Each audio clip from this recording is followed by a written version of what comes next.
Welcome to this week's episode of The Pontiff, brought to you by CNewsLive.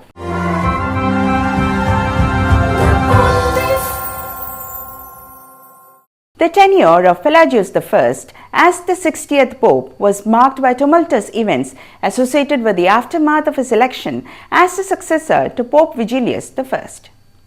During Vigilius' pontificate, Pelagius served the church as a deacon and later as the apostolic nuncio of Constantinople. Justinian the Emperor, through his authority, appointed Pelagius as a successor to Pope Vigilius I. This appointment was looked upon with utter dissatisfaction by the church leadership in Rome and the ecclesiastical community. Pelagius found himself in severe opposition from both the church leadership and the faithful upon his arrival in Rome. Despite efforts to legitimize Pelagius' election through the correct path, he faced strong opposition from monks, nobles, and clergy. The College of Bishops disagreed to accept Pelagius I as Pope and to enthrone him as a successor to Peter.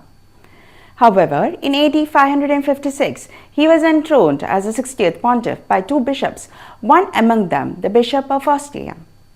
Despite accusations of his loyalty to Emperor Justinian, right after his enthronement, Pelagius I publicly swore his allegiance to the teachings of the Universal Councils of Nicaea, Constantinople, Ephesus, and Chalcedon. Pelagius I solemnly swore on the Holy Bible and crucifix that he had not caused any harm to his successor, Pope Vigilius I.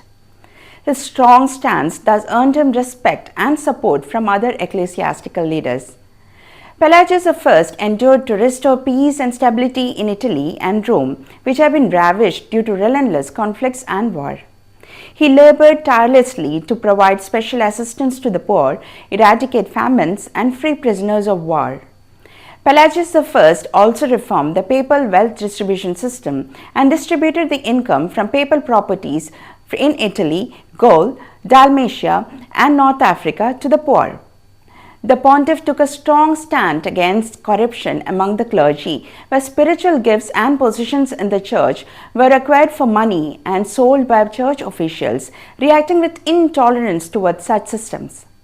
Despite his sincere efforts, Pelagius' first tenure as Pope was marked by continuous opposition and challenges from both within and outside the churches in Rome.